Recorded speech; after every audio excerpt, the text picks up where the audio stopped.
Good morning. This is Michelle Love, and you are listening to Dynamic Change.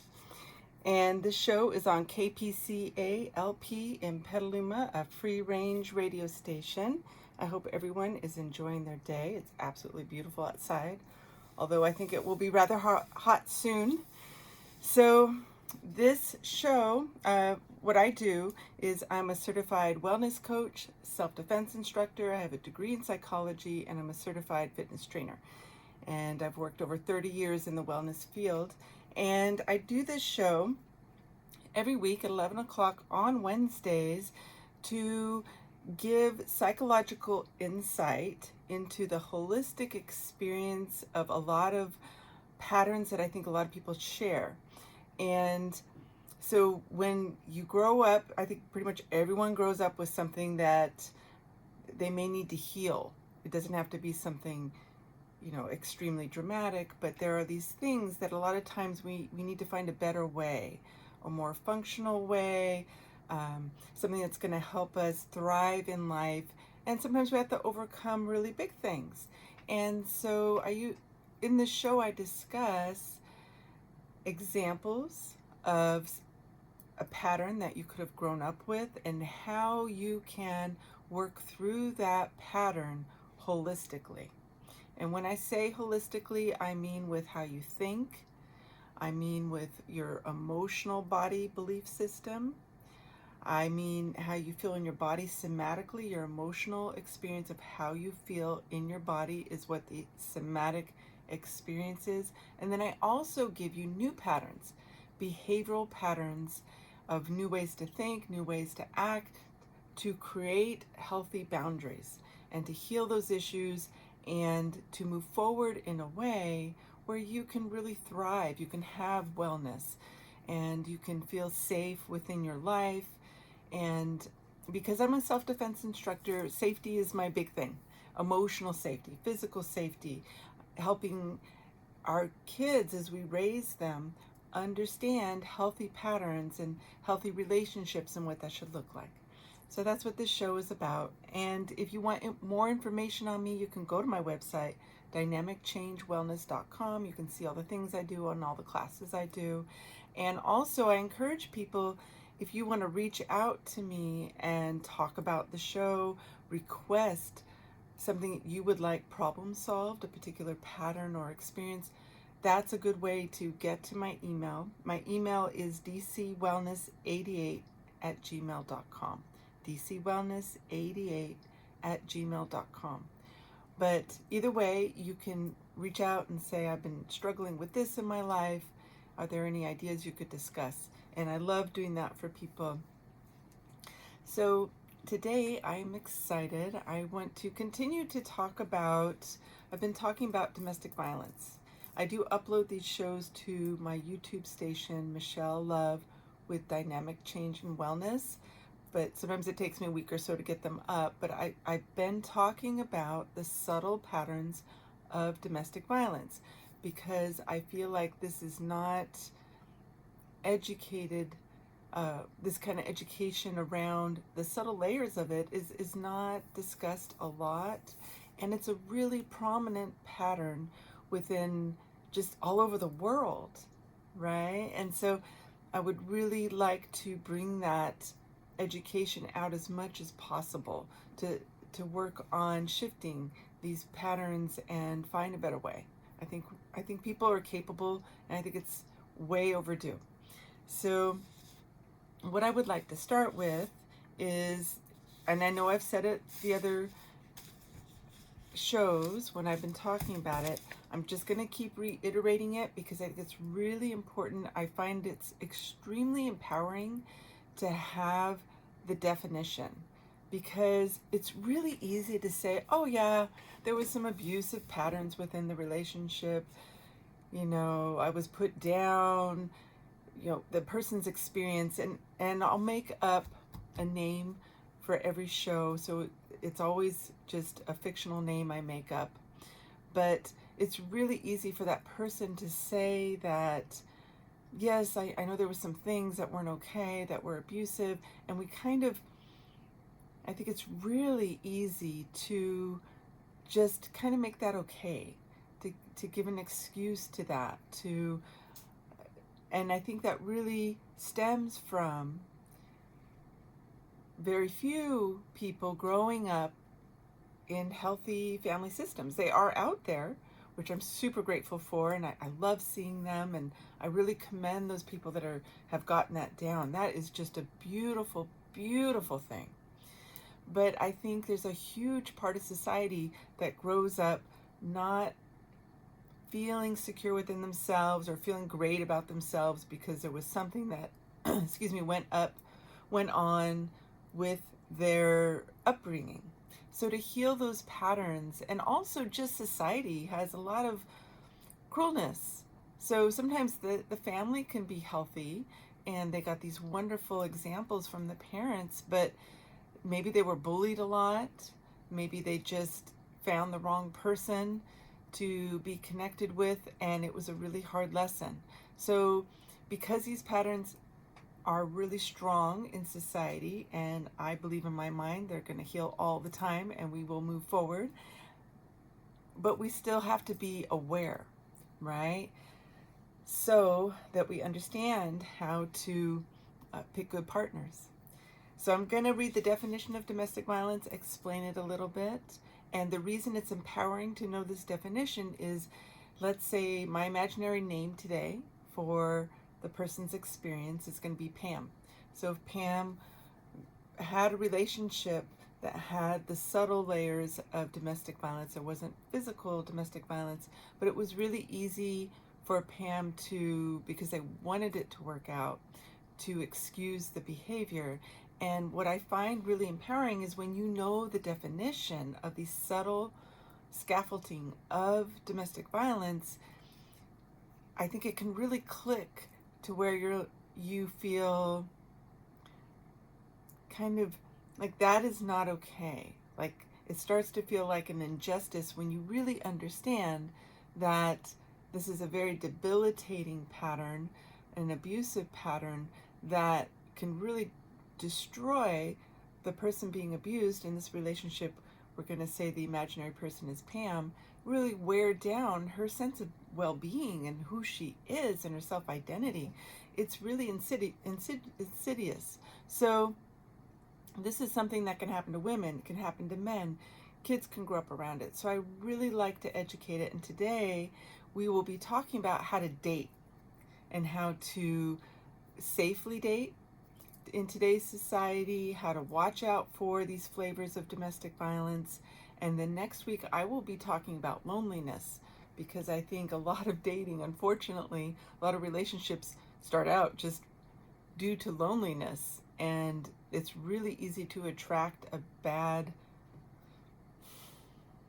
unhealthy or toxic relationship when we're trying to fill up a hole within ourselves because we're lonely.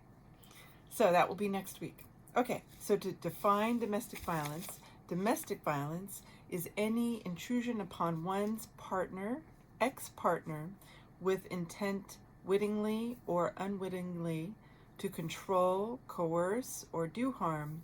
Domestic violence can be verbal, it can be physical, it can be sexual, emotional, economic, spiritual, social, or psychological. Domestic violence is a pattern of abusive behavior that escalates and may end in murder, suicide, or both. So what's really important within that definition is to understand that the definition is talking about someone wearing you down, someone trying to control you, and it can be they're doing harm with you through, so this is the abusive pattern I'm defining here. They're doing harm to you with how they speak to you, how they put you down, how they will call you names. So verbal abuse. Physical abuse can be physical intimidation. It doesn't always have to be hitting. It can be, the veiled threat of physical abuse. It can be played off as a playful thing, but you feel hurt or physically hurt or violated or intimidated, scared for your physical well-being. So there's subtle layers to this that you need to understand. It's about feeling harmed.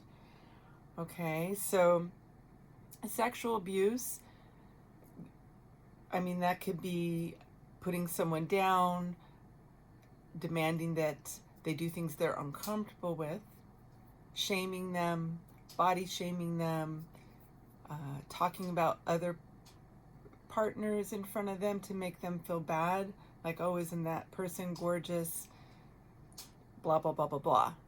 So they could be saying something that's very hurtful, but it's talking around that arena of intimacy and sexuality, as if that the person, so in this example it was Pam, as if Pam's feelings did not matter, making them feel like they are not up to par in that arena. So that would be a way to express sexual abuse. Or making them engage in intimacy when it's very obvious they do not want to, which is okay. It's okay if you're not in the mood. It's okay if you are not feel ready for that in that moment. That is totally okay. Everyone, and there's something else I want to speak to here, that when people, I took a whole course on this, which I think is so powerful, and to be educated in this, and even if it's not for yourself, to really help support people that are going through this, because a lot of times we end up knowing someone too, so it's really powerful. So another way that sexual abuse could be played out with domestic violence is that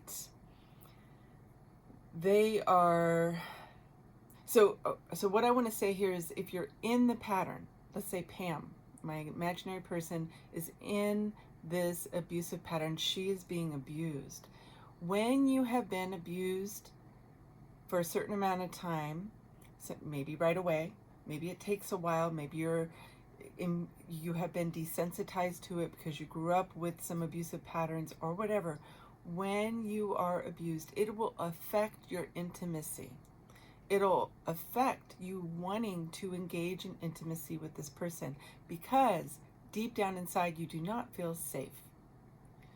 So you need to understand when someone is putting you down, when someone is, saying cruel things to you, when they are emotionally threatening, when they do these things, it is a real turnoff, and there's nothing wrong with you. So if Pam was going through this, and she progressively, as the relationship kept going, didn't understand why she didn't want to be intimate with her partner anymore, and the partner's putting them down, shaming them, saying it's their fault, why don't we have this passion anymore?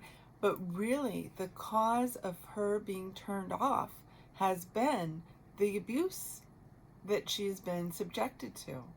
And I think that's really powerful, and I really hope people hear me on this one, because the abuser is going to blame everything. That's one of the qualifiers for domestic violence. Blame the person they're abusing for everything. So their response to the abuse, their feelings that they're elicited, their reactions to being treated so poorly, is going to be this shutting down, pulling away. It's, they're not going to feel good inside. And if this person grew up with abusive patterns, it's going to be really easy for them to buy into being blamed by the abuser. So you need to understand this destroys intimacy. Okay? So these things, I think, are very subconscious, deep patterns of this dynamic that I really hope people hear this, because it's so hurtful. And this pattern can just perpetuate. And to understand, if something doesn't feel right to you, what I think is really valuable is people as a whole start to realize when something doesn't feel right, it's not their fault. Something doesn't feel right because something inside you is screaming, that doesn't feel good. And so the important thing is to learn how to recognize that to acknowledge that. And rather than thinking, oh, there's something wrong with me, I must be broken, what is broken is this pattern of domestic violence. That is the broken piece. And it's not the person being abused. And I think often people in this pattern, and if you know someone, support them. If it's not you, support them in understanding it's not them. That when something doesn't feel right, we need to find a way to step back to kind of take note of, okay, what am I feeling? And if that can be addressed, where could that be coming from? Rather than thinking it's them, it's part of them, it's coming from them. A lot of times this is a response to what you're feeling, okay? I talk about this a lot in self-defense. When I teach self-defense, I'm talking about the psychology of it too, because it's really profound. I think these patterns are so ingrained in our society, and I would love to see them shift and heal. I think we can be better than this, and I think we're more brilliant than this. And I want to see, healing in these arenas. So there is that also emotional abuse. So this is going to be, when I talk about this through the program today, is when you're starting to date. I think it's so important when you're starting to date or you're looking for someone to date to pay attention to how they make you feel before you get involved. Really try to get to know them. I'm really trying to break this down. So when you see a red flag, when you see a flavor of it or something that doesn't quite feel right, to trust that and go, wait, that felt sketchy. And really consider it, because so much I think of dating comes from this place of not feeling whole, feeling lonely, trying to fill up this hole, and you just kind of you don't have enough standards, and it's so easy to just get involved with somebody, and then you're involved and it's hard to get uninvolved. Okay, so if we go through, so emotional abuse is like someone's messing with your head, they're blaming you, it's always about you doing something wrong, they are maybe even deliberately testing you. That it also goes along with psychological abuse, testing you to see how you respond when they are cruel, when they say cruel things towards other people, when they talk about things that make you feel really uncomfortable. That's not healthy. These are red flags, okay? So economic abuse is making you feel less than, or controlling money, or I'll pay because I know that you're not good with your money, that kind of thing. Or I'm going to hold all the money from what we both make kind of behavior. And they lot out money to you. You have to give me all your money because I'm smarter. They express superiority. Okay, this kind of abusive partner. Spiritual abuse, putting down your spirituality, or using that against you, or trying to say, oh, you're crazy because you believe in that stuff, or all you do is sin, or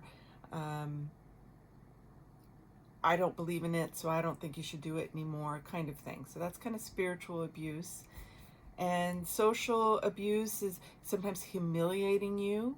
So let's say you go out with friends and a public setting, and they deliberately act out, deliberately say things that are not okay, to humiliate you, to embarrass you, maybe you've already told them, do not be rude to my friends or my mother or my family, and they do it anyway. So these are the kinds of things to watch out for. This acting out that's cruel. And I'm talking about the cruel component, the sadistic component. This is different than, everyone's gonna mess up at times and everyone's imperfect. I'm not talking about being imperfect and kind of screwing up and embarrassing yourselves. It's like a deliberate cruelness. That's what you want to pay attention to. And so it's not like black humor or satire, it's like there's this hidden, and you can feel it. And that's what I want people to think about, is the feeling of that person's behavior. Because sometimes we can't quite get it in our brain, but your body will be like, oh, that really felt yucky.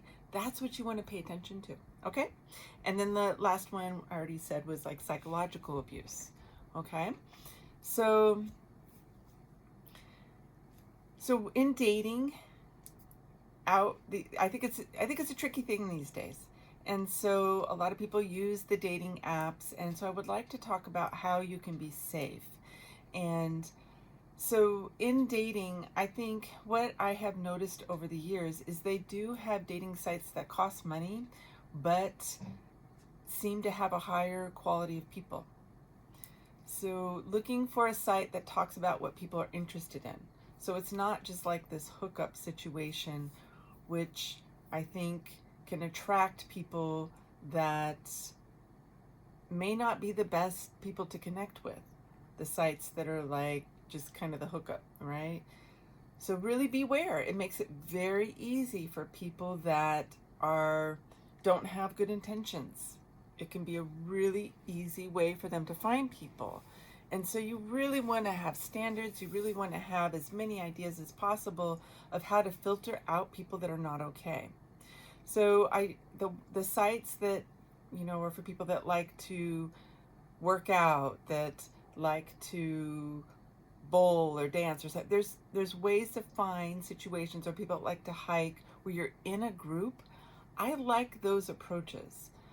I think those are a lot safer, and they're worth the money, and it doesn't put that pressure on being one-on-one with someone. So I think leaning into those situations are more like group situations are much safer. And you're going to be able to see several people. It's maybe a bonus.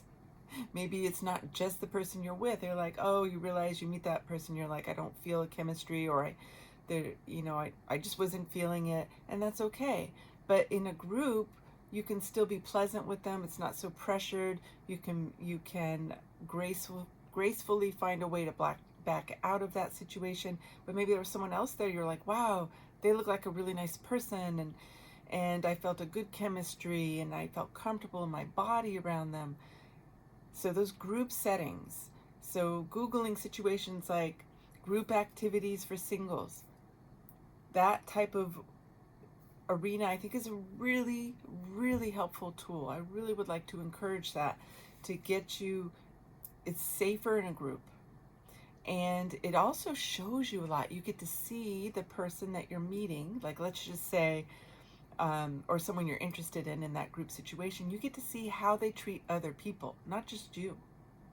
So you get a good feeling, because sometimes we can't see it for ourselves, but we'll notice it for other people.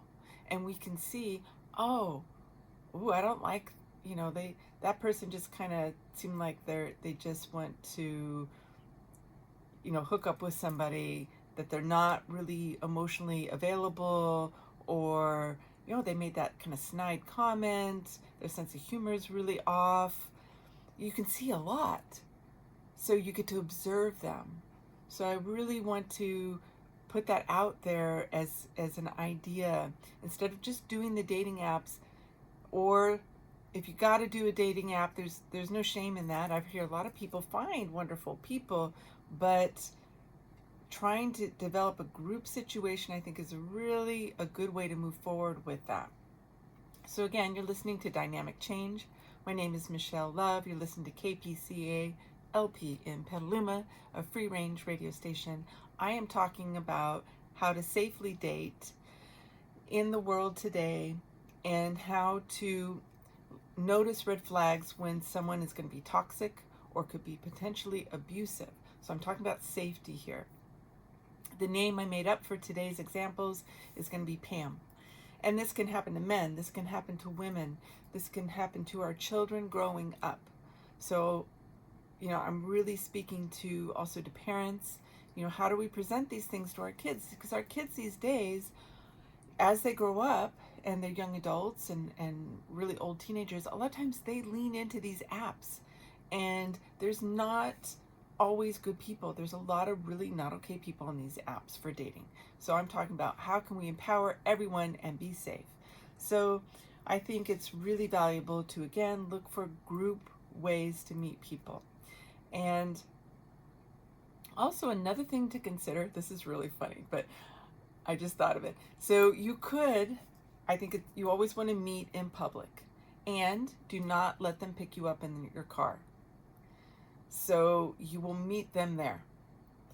But you could have a friend spy on them. This is terrible. I never play games, but I do think if you're not feeling quite, you don't know the person, you could always have a meet at a coffee house and just have your friend, if you're nervous. Sometimes people are nervous. Maybe they've been with bad people. Maybe they've had a trauma, and it's really, they have a lot of anxiety that comes up with dating. That could be a possibility. So a way to give it some safe container is to not only meet in public, but maybe you have your friend come and have coffee too, and they sit, down the way, and just kind of notice the person and see, oh, what'd you feel off of them? Did they feel sketchy?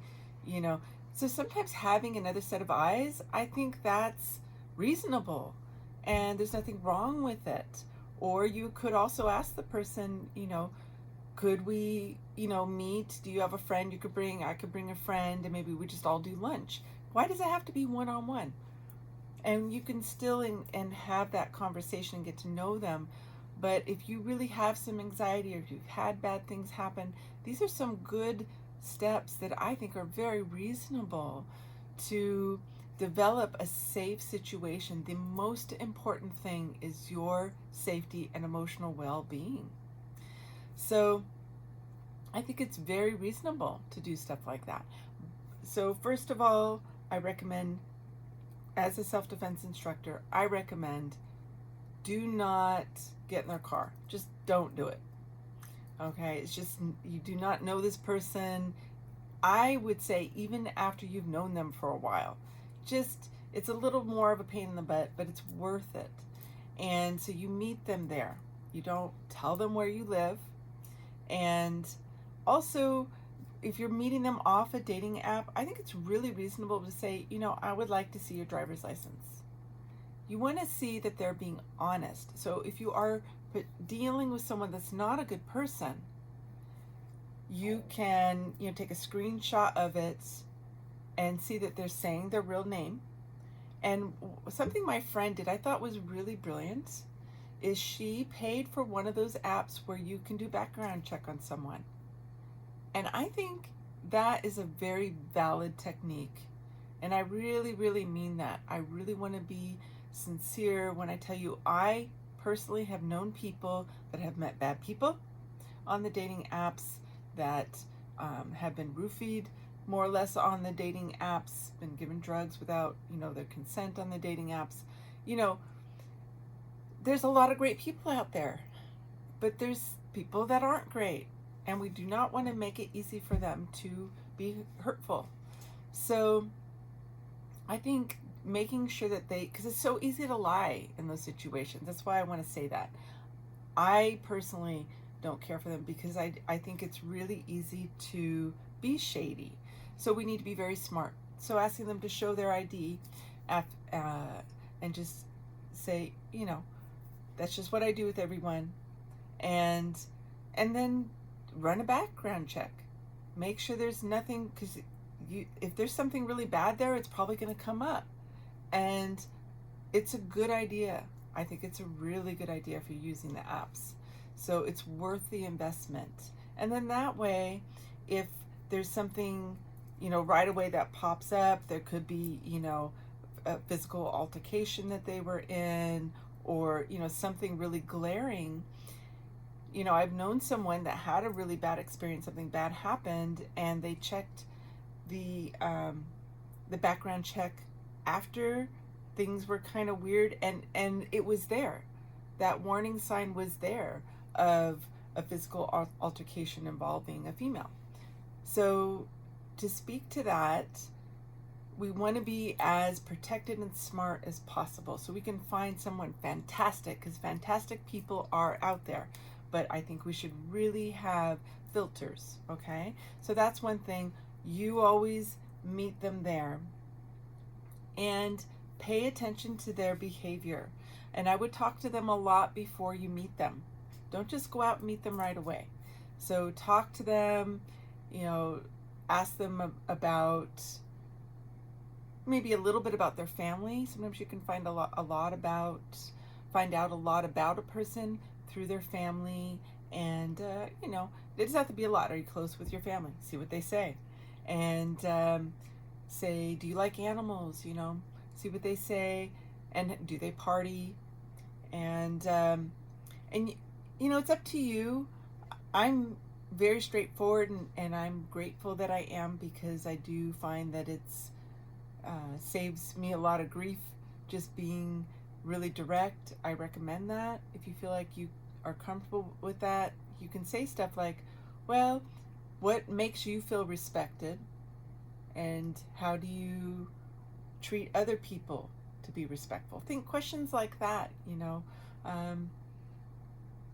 What do you think is how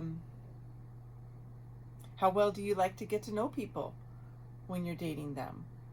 You know, before you're intimate or something. I mean, you can really throw these questions out, because the thing is, you want to move as slow as you can. And I know everyone's different, and everyone wants to do it different, and I respect and I don't judge any of that. But I think that intimacy is moved into really fast a lot of times these days. And once someone gets in a intimate situation with someone, often they stay in it even if it's toxic. And that's a drag.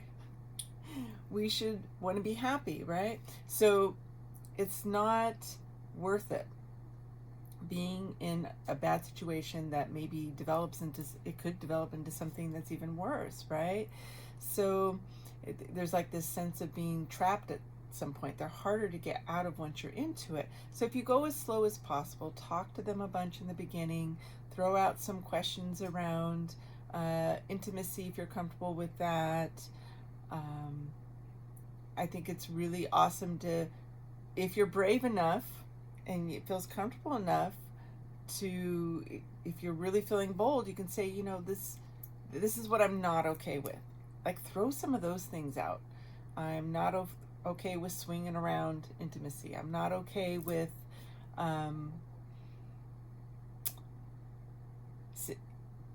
I'm not okay with, maybe I don't drink or something like that, or I'm not okay with heavy drugs. I'm not okay with any game playing or lying. You know, like, throw out some stuff out there and see how they react. So it's kind of like an interview. You want to see how they are reacting. Because if you end up dealing with someone that is not a good person, that maybe is shady, they are testing the waters with you to see how you react. You need to know that. So people that are not okay, that are predators, are seeing what they can get away with. They will throw out some inappropriate things that they say, inappropriate behaviors, to see how you respond, to see if you are going to stop it or if they can push it further. You need to understand that. It's very, very powerful if someone feels like they're pushing on you in some way that feels weird, that is a red flag. Even if it's subtle and you're like, this doesn't seem to be like a big deal, but boy, I'm really feeling uncomfortable. Pay attention to that. It's so valuable. It's so important. And this can keep you safe from harm and keep you safe from a lot of misery. We don't need misery. So try to talk to them as much as possible. Try to throw out some things that kind of open up a conversation that, if it was someone that's not a good person, may reveal themselves, right? So you could even, and they'll lie. I mean, if it's a bad person, they're going to lie, but you can hopefully feel the lie. And sometimes they don't care. If they're really psychologically, imbalanced and really toxic, they may not care, and they may say something really not okay, and they'll be like, oh, there it is. There's the red flag. So sometimes they don't care, and they're going to say it anyway, but believe them. That's what I think is really important when you're looking for a healthy relationship and you're trying to sift out bad people. When they say something, a good person is not going to joke around something that's really not okay. A bad person's going to feel entitled to say some awful things. Bad people that do bad things to other people feel entitled to that bad behavior. So that often they will say something that will be very telling, that will sound unbelievably not okay. They probably mean it. Okay, so this is domestic violence patterns, is about cruelty. It's really intense. It's cruel. It's awful. So, Pam, my imaginary person that is looking to date, if they hear something like someone they're trying, they're interviewing to see if they want to go on a date, and they're first talking to them, a bunch on the phone for maybe a couple weeks. And I mean, really give it some time. And at one point they said, there's a lot of domestic violence in the world these days. What do you think about all that? And if the person says, oh, I think it's totally okay to kind of, if someone's like not listening to you or disrespects you, to hit them, like whatever, it could come out and you're like, wow, okay, there it is. Try to come up with some ideas of how to test the waters. So my imaginary person, Pam, talks to this person they found on a dating app. They went to some group things, which I think is the best way to go. Try to Google, group activities for single people, do things like that. But put out the filter with your intention, with your mind, with what you say, that, what you want. I'm looking for someone, and you can put it in your dating app, like description of what you're looking for. Put what you want. I want someone sober. I want someone that doesn't do hard drugs. Maybe you party a little bit and you're like, I don't want hard drugs, okay? I want someone that has a stable life. Someone that is hardworking, kind, someone that's able to listen, willing to be friends for a while first. You want to throw out the stuff that's going to be, the bad guys are going to be like, oh, I don't want to deal with any of that. Because they see the boundaries, they feel the boundaries, hear the boundaries, read the boundaries ahead of time. Put your boundaries in your description for that dating app. Bold. Type it up, read it, type it again, change it. Put boundaries in your description of what you're looking for. Put boundaries within what you say about yourself. I am a sober person that is looking for another hardworking person that has a great sense of humor, likes the outdoors, treats people well, whatever. Put it in there. I'm a spiritual person. I'm looking for someone else that is spiritual.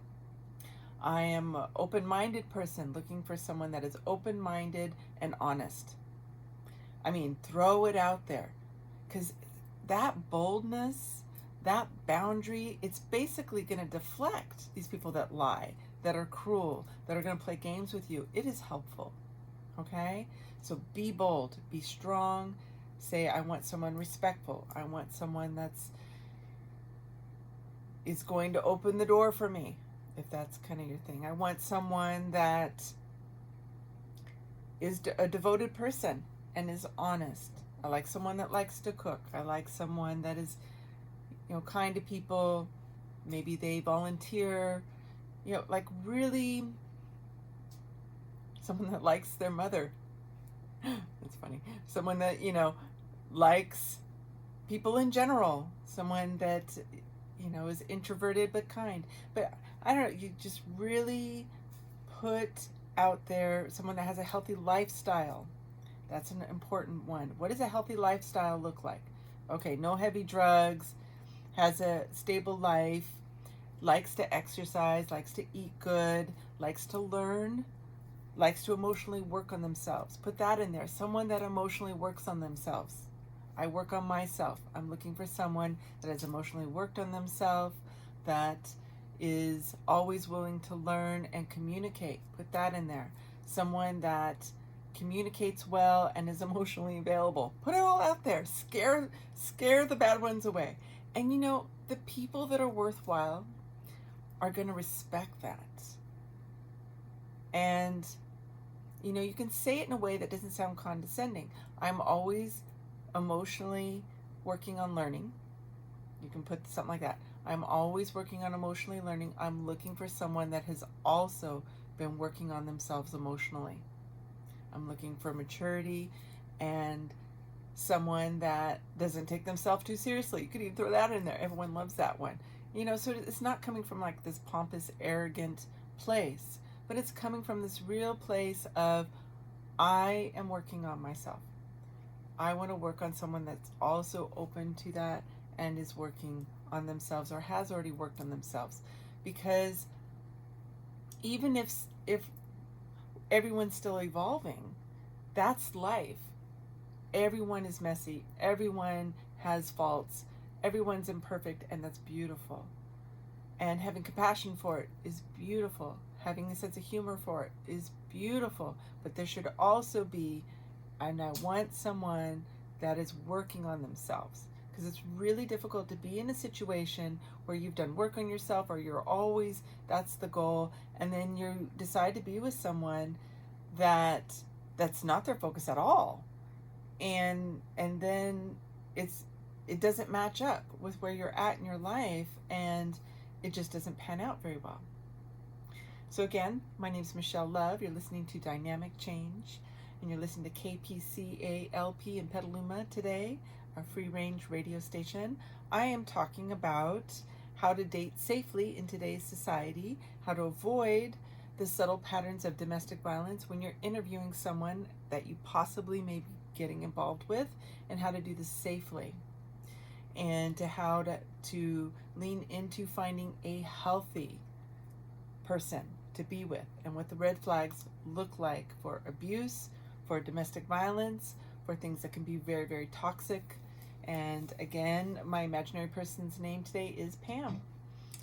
So Pam talked to this person for several weeks. She had boundaries within her little blurb that you put for the dating app. She used a dating app, and she very boldly put in there that what she didn't want, what she did want. She kind of listened to them carefully for several weeks. She has not told them where she lives. She keeps pepper spray on her key ring. When she meets someone, she does not drive with them. They earn that. They earn that privilege to drive Pat. Pat needs to think of her safety first. It's a privilege, okay?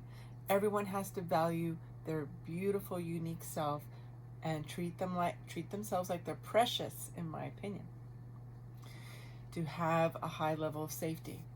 So then they meet in a public place, and I recommend doing a daytime thing, not a nighttime thing, not a dinner. You could do breakfast even, or lunch, and it's in a public setting. It's in a cafe. You could do a cafe first, because then you're like, it doesn't take as long as a meal, right? So you go in, and they show up, and Pat has already asked to see the person's ID, on a picture. Before they met in person, they did a background check. There was no red flags. They've done some homework. So now they're at a cafe, and they're talking with them. They're going to just really listen to the person, ask a lot of questions. Really ask questions about, what makes them happy in life,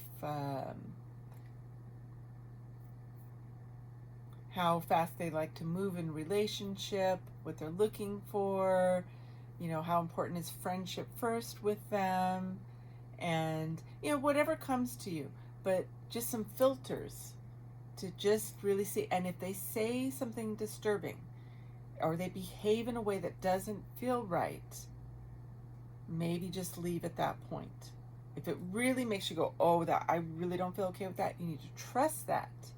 Maybe excuse yourself, take your purse, go to the bathroom, call your friend, talk to him for a second, text your friend or whatever. Because it always helps when someone's like, oh, that doesn't sound right at all. You text your friend, wait, this happened. They're like, no, that's not good. Get out of there. And you come back and say, you know what? I need to go. I have another appointment. I forgot about it. I need to go. Thank you for your time. And if I'm interested in getting back together, I will let you know. That's one way to get out of it if you don't want to say, I don't want to see you again.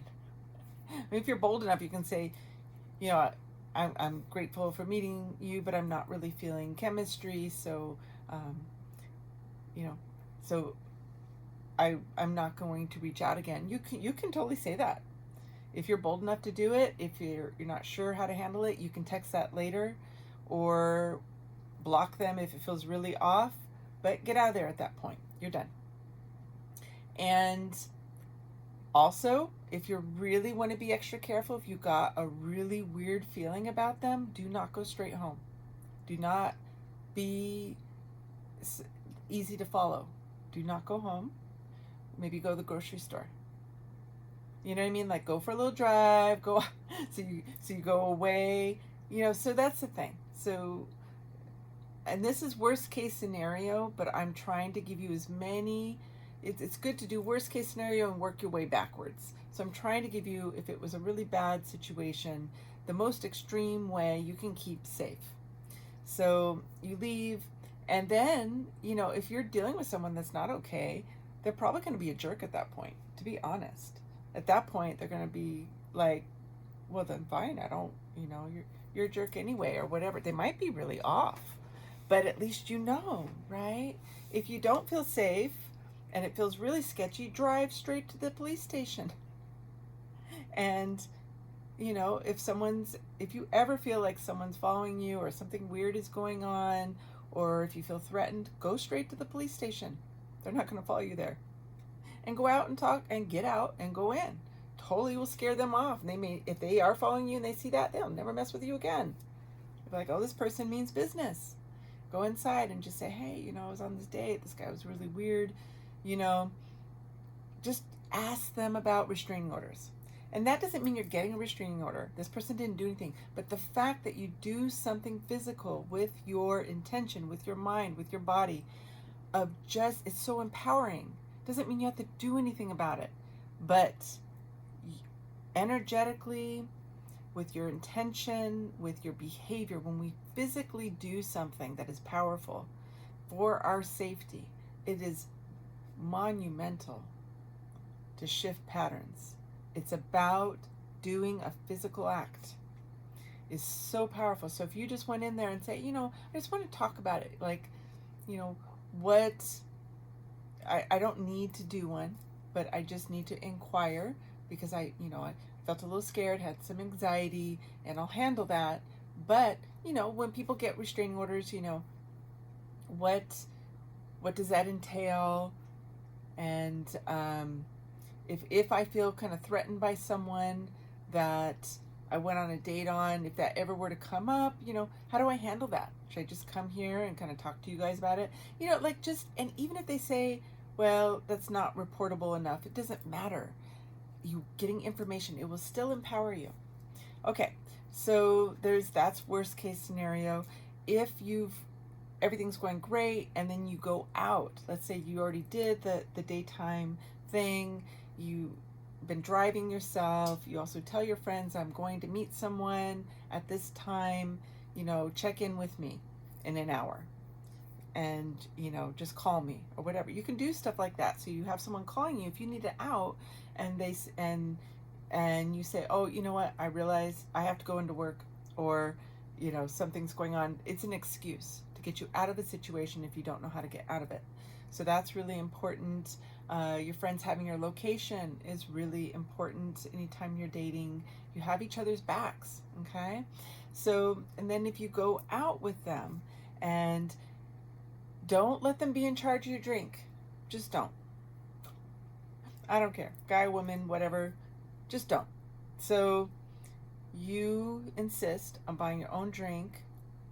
There's these things I've learned about from when I was teaching self-defense. They have these, I don't know what they're called. I don't know if it's called the scrunchie or something like that, but it's like a scrunchie for the hair that opens up to cover the cup.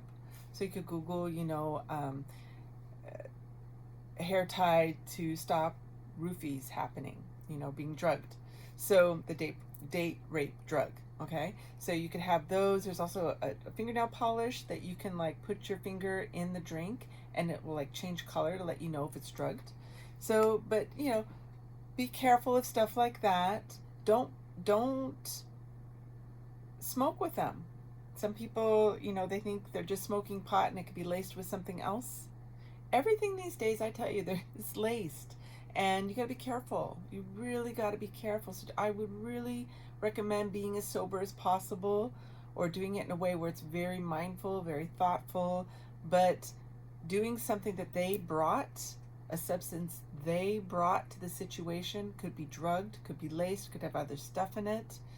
So just be in charge of your own drinks and don't leave them alone with this person. Don't go to the bathroom and leave it there. Think about things like that. Do not leave your thing you're going to drink accessible to someone you really don't know. So think about stuff like that.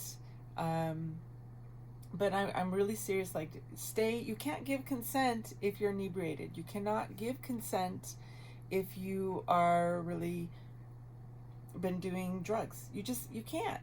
And so just really think about not partying. And let's say if you're like, okay, I want to be able to drink a little bit with this person, and Pam's like, we're going on a date, I've been feeling really good about everything. Maybe you do a group thing where there's other people in the situation that your girlfriend's there, they have your back. So dates don't have to be one-on-one.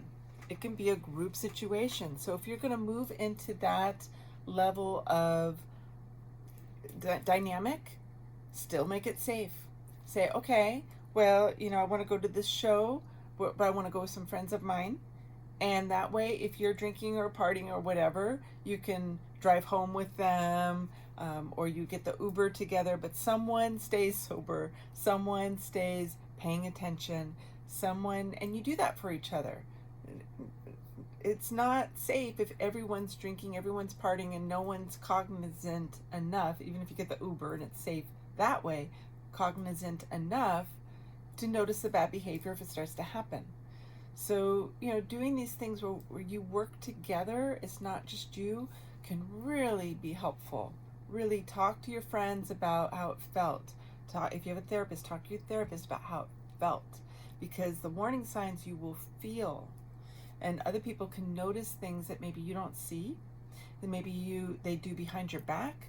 Maybe you leave to go to the bathroom and whoever you're with is like really trying to scam on other people, or you don't like how they're looking at other people. Your friend could witness that. So, having some sober people around that you really trust, that can kind of check in, this is how we stay safe. And again, bad situations can happen to men and women and our kids that are growing up. So I'm trying to empower everyone. So lastly, as you get to know them, as you move forward, talking about intimacy when you're dating, if you're moving into that place, I think it's really appropriate to say, and I would like to see evidence of you doing a screen, and I'll do it too, for STDs, and we can show each other. How respectful is that? So powerful, so wonderful, and you use protection when you're intimate. Double up. It's worth it. It's so worth it, because this can affect the rest of your life, your health for the rest of your life. So work on being as bold as possible and just force yourself, because it is worth it. And living with a consequence for the rest of your life that ended up being bad because it felt uncomfortable or scary, or I didn't want to turn them off. Someone that is a good person is going to respect taking care of yourself. They're going to respect being bold. You want that, because then you'll be with someone really good. So I'm going to take a little pause here and read one about one of the shows here at the station at KPCA-LP in Petaluma. This one's called Intercultural Guitar. Sounds fantastic. It's alternating Mondays, 5 p.m. to 6 p.m., hosted by Eclair. Oh, I don't know how to say the name. I'm so sorry.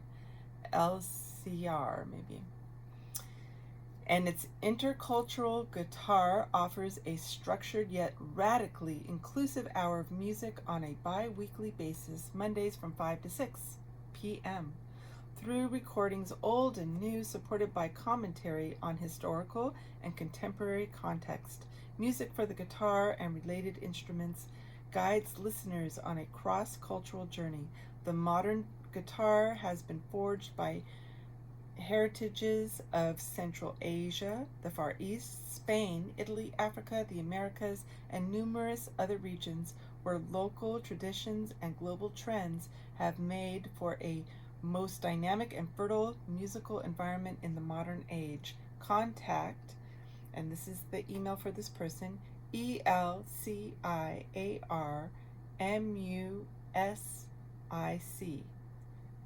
at gmail.com. elciarmusic at gmail.com. I'm sorry, butchered the name. This sounds like a fantastic show. I love all kinds of music from around the world, and guitar is so beautiful. So this sounds like a really amazing, enriching show. So Mondays at 5 p.m. to 6 p.m. And so, again, my name is Michelle Love. You have been listening to Dynamic Change, and I upload these shows onto my YouTube channel, which is Michelle Love with Dynamic Change and Wellness. And so every show I do, they're all an hour long on Wednesdays that you can listen to live here on KPCALP, or you can also go to the YouTube channel and subscribe if you like it. And I am so excited to talk about these things. My main motivation is to find ways to bring more wellness to people and to have safety as part of their wellness, and new patterns for safety and empowerment and having more emotional wellness in their life. And my website is dynamicchange.wellness.com.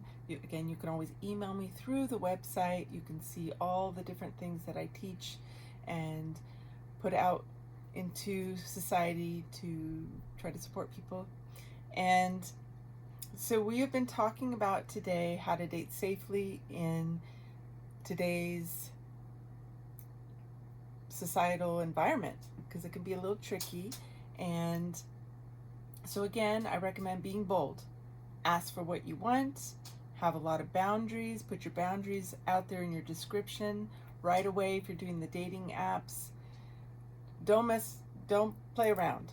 Don't be shy about it, is what I recommend, because as a self-defense instructor, I think that when you have those boundaries, you force yourself to put them out ahead of time, it will keep you safe, it will keep better people in your life, it will weed out the people that do not have good intentions.